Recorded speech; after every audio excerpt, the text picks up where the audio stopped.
এই সরকার 72 ঘন্টা টিকবে না।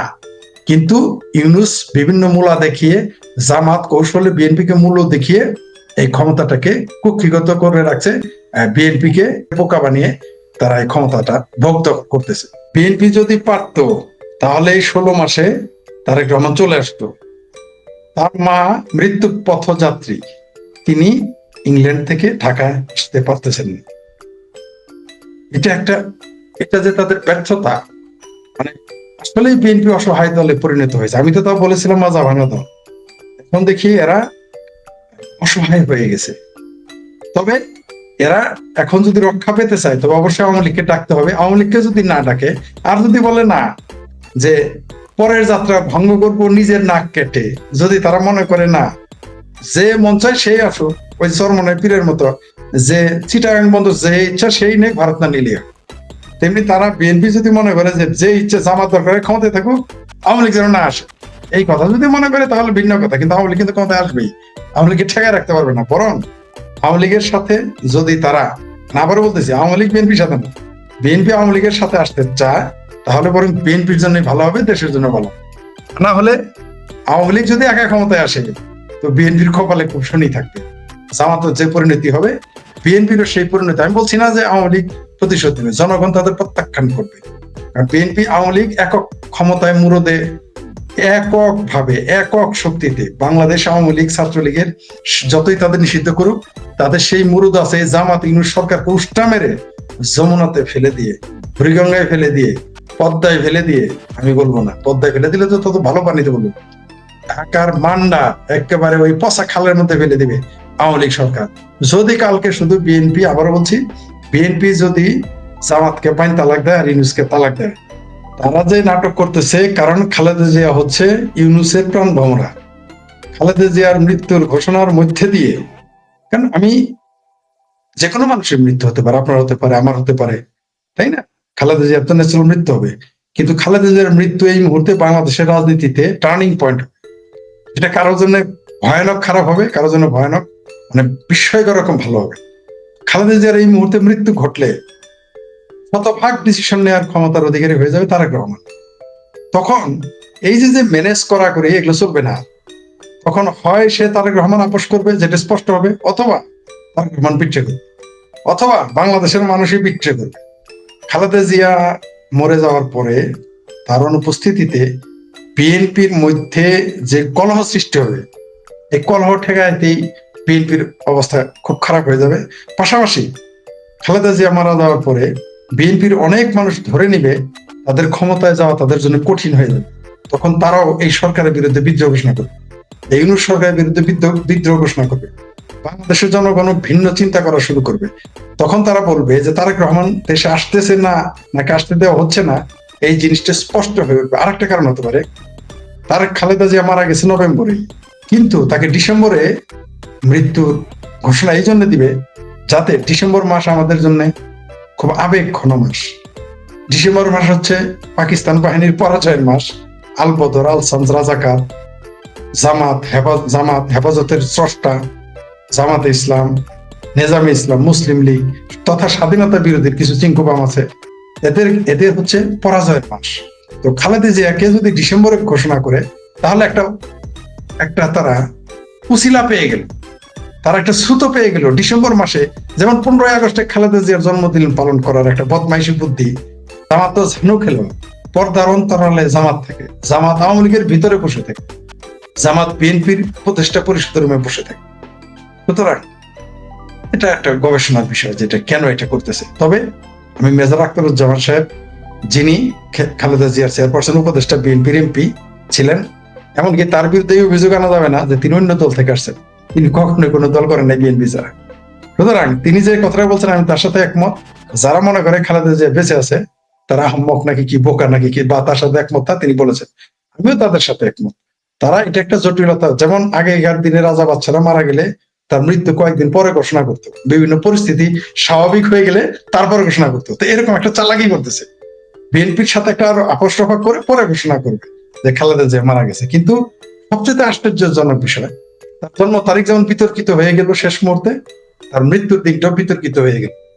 এটা এটা কিন্তু বিএনপির জন্য, বিএনপি রাজনীতির জন্য মাইনাস। ডিসেম্বরের মধ্যেই ইউনূসের পতন ঘটবে, কিন্তু সেটা নির্ভর করতেছে বিএনপির উপরে। কারণ বিএনপি যদি আঘাত করে থাকে তাহলে আওয়ামী লীগের বাংলাদেশের রাজনীতিতে প্রবেশ করা কঠিন হবে একটু, কিন্তু আওয়ামী লীগ ঢুকবে।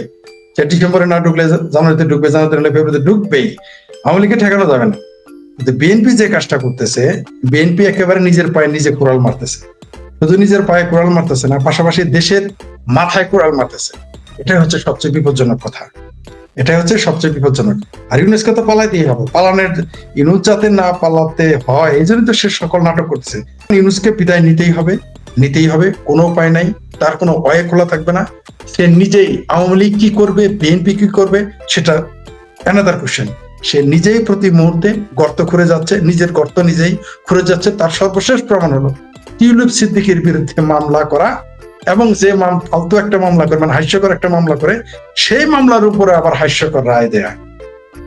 এটা তার নিজের কবর নিজেই রচনা করেছে, এবং আমি বিশ্বাস করি যে তাকে চলে যেতে হবে ডিসেম্বর মাসে। আর বিএনপি, আবারও বলি সেই কথাটা, বিএনপি যদি বাইন তালাক দেয় জামাতকে আর ইউনূসকে তালাক দেয়, তাহলে 72 ঘন্টায় সরকার পড়ে যাবে। এই মুহূর্তে ইউনূস সরকার যত আকাম কুকাম করতেছে, যত অপরাধ করতেছে, যত সন্ত্রাস করতেছে, যত মব সন্ত্রাস করতেছে, যত বেআইনি কাজ করতেছে, এটা বিএনপির কারণে। তারা এই ইউনূস সরকারের, তথাকথিত আদম ব্যাপারী সরকারের, তথাকথিত এনজিওগ্রাম সরকারের আয়ু বৃদ্ধির কারণ বিএনপি। এটা এই কারণে বিএনপিকে একদিন জাতির সামনে কৈফিয়ত দিতে হবে।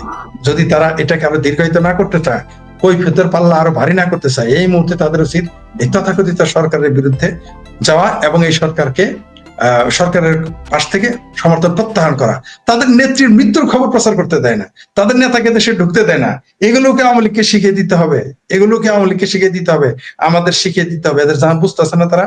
এখন তারা যদি এটাও না বুঝে যে এর জন্য দায়ী জামাত ও ইউনূস সরকার, তাহলে তাদের ব্যাপার তারা বুঝবে। এই পুতিনে আবার আওয়ামী লীগের বিরুদ্ধে রাজনীতি করবে, আওয়ামী লীগ তো খুব শীঘ্রই মাঠে নামবে, তখন বিএনপির কি উপায় হবে সেটা নিয়ে আমি চিন্তিত আছি। তবে ইউনূস সরকারকে বিদায় নিতে হবে। জি, বিএনপি বুঝে গেছে। বিএনপি আসলে পড়েছে কেস কি কলে, কেস কি কলে পড়ার জন্য বিএনপি একটু আপাতত চুপচাপ আছে, আপাতত নীরব আছে। আসলে বিএনপি এই মুহূর্তে সবচেয়ে অসহায় দল। কে যেন বললো ওই দিন লাইভে, এটাই সত্য যে বিএনপি এই মুহূর্তে সবচেয়ে অসহায় দল। কিন্তু বিএনপি একটু বুঝে গেছে তার সাথে যে খোদ ডক্টর ইউনূস এবং জামাত যে বাটপারি করতেছে। আপনি গত 48 ঘন্টায় বিএনপির নেতাদের বক্তব্য শুনেন, জামাতের বিরুদ্ধে তাদের বক্তব্য শুনলেই বুঝতে পারবেন বিএনপি বুঝে গেছে। জাইমা রহমানের মতো শিশু রাজনীতিবিদ, তিনি তো এখন রাজনীতি কিছুই বুঝেন না।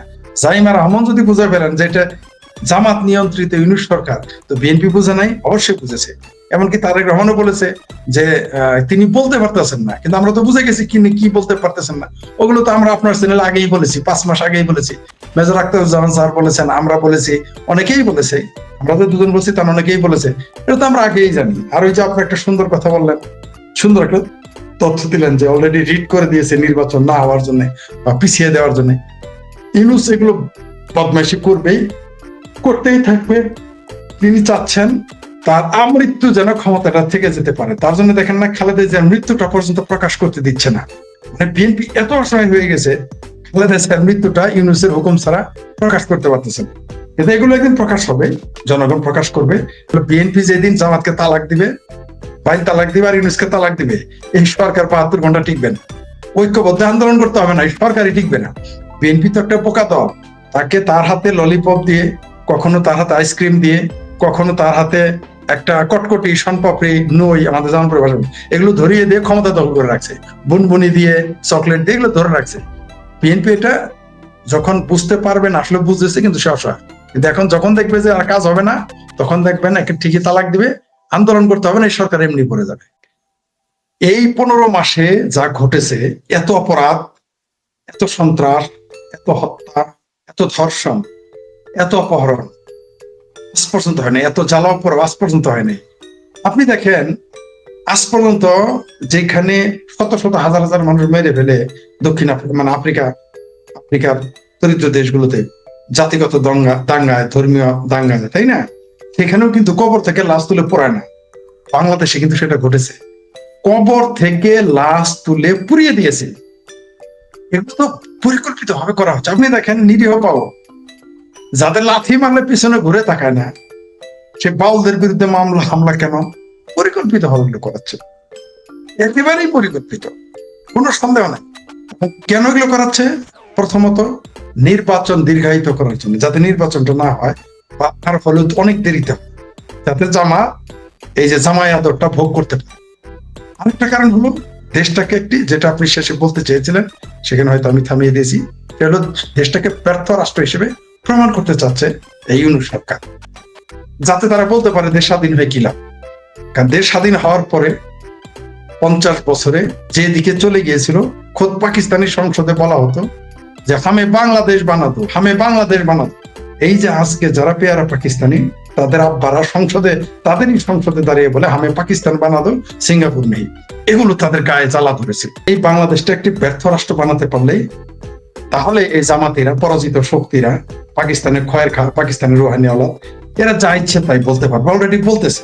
আপনি দেখেছেন যে কিভাবে তারা এখন ভারতকে উস্কাচ্ছে। বাংলাদেশে এই মুহূর্তে ডক্টর ইউনূস এবং জামাত একই সাথে তারা ক্ষমতা দীর্ঘায়িত করতে চাচ্ছে এবং বাংলাদেশকে ব্যর্থ রাষ্ট্র, ফেলিওর স্টেট হিসেবে প্রতিষ্ঠিত করার জন্য তারা এই সমস্ত সন্ত্রাস, হত্যা, খুন, ধর্ষণ, মব সন্ত্রাস, জ্বালাও পোড়াও, লাশ তুলে পোড়া, কবর পোড়া, এগুলো তারা পরিকল্পিতভাবে করতেছে।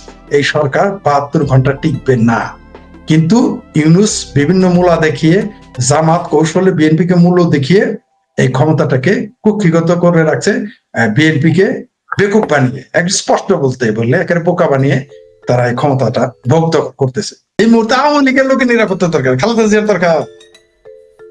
দরকার নাই তো। আর শুনেন, এরা আসলে মানে কি বলবো, এমন হাস্যকর কাণ্ড ঘটাচ্ছে যেগুলো দেশে বিদেশে আলোচিত না, শুধু সমালোচিত এবং কমেডি হিসেবে প্রীতীয়মান হচ্ছে। আর এগুলো করার নাটক হলো বিএনপিকে বোকা বানানো, যেটা মাহবুব কামাল, সাংবাদিক মাহবুব কামাল এবং এই যে মেজর আখতারুজ্জামান স্যার, যার কথা আপনি বললেন, তিনিও বলেছেন যে বিএনপিকে ডক্টর ইউনূস 7 পেশা দিবে। অলরেডি লন্ডনে গিয়ে একবার পেশা দিয়েছে, ডিসেম্বর সরিয়ে। 2 আক্তার, আর কি বলে, আরে আক্তার ওই যে এনসিপির আক্তারের সাথে মির্জা ফখরুলকে অতিথি বানিয়ে সশস্ত্র দিবসে খালেদা জিয়াকে উপস্থিত, এখানে একবার পেশা দিল। আবার এই যে লাশকে নিরাপত্তা দিল, মানে 4 পেশা হয়ে গেছে। আরো 3 বার বিক্রি করবে, প্রিয় দর্শক, বিএনপিকে আরো 3 বার বিক্রি করবে মাহবুব সাংবাদিক, বর্ষিয়ান সাংবাদিক মাহবুব কামাল এবং বর্ষিয়ান রাজনীতিবিদ মেজর আখতারুজ্জামান সাহেবের, এবং দুইজনের একজনে কিন্তু আওয়ামী লীগ করে না। ডাস্টবিন সবাই বলছে 100 বছরও আর কেউ এমন কাজ করতে পারবে না তারা এই 15 মাসে যা করেছে। কিন্তু আমরা 15 মাসে 1.5টা কালভার্ট বানাইতেও শুনলাম না, 1.5 ফিট রাস্তা বানাইতেও শুনলাম না। কি 1.5টা লোক, মানে 150 জনের 15টা লোকের চাকরি দিতেও দেখলাম না। আমি জানি না এরা কি করলো, কোথায় এত ভালো কাজ করলে, এরকম নির্লজ্জ বেহায়া হলে আলাদা কথা। কিন্তু এই মুহূর্তে বাংলাদেশের স্বাধীন সাংবাদিকতা বলতে কিছুই নাই। পুরো শুধু সাংবাদিকতা না, এই দেশে তো আইন বিচারই নাই, আপনি তো আদালতে যেতে পারবেন না।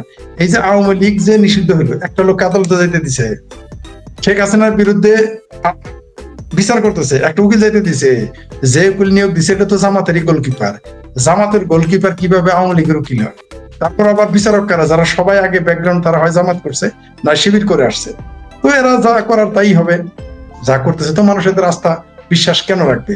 এই দেশে তো এখন আইন আদালতের অবস্থা নাই। সুতরাং এখানে দেখতে থাকেন কি হয়।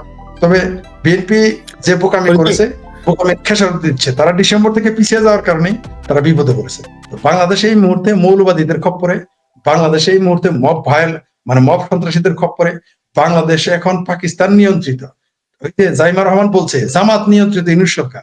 আমি বলতে চাই জাইমা রহমানের সাথে আর একটু যোগ করে যে পাকিস্তান নিয়ন্ত্রিত ইউনূস জামাতের সরকার, পাকিস্তান নিয়ন্ত্রিত, পাকিস্তান প্রযোজিত, জামাত নিয়ন্ত্রিত ইউনূসের সরকার, যে জামাত পরিচালিত ইউনূস সরকার এই মুহূর্তে। তো এই মুহূর্তে কারো কিছু করার নাই। রোহিঙ্গা উপদেষ্টা, উড়ে এসে জুড়ে বসা উপদেষ্টা রজার খলিল ওরফে খলিলুর রহমান, বা আরো কি কি যেন নাম, আমরা তো জানি না, এক একজনের তো এক এক নাম।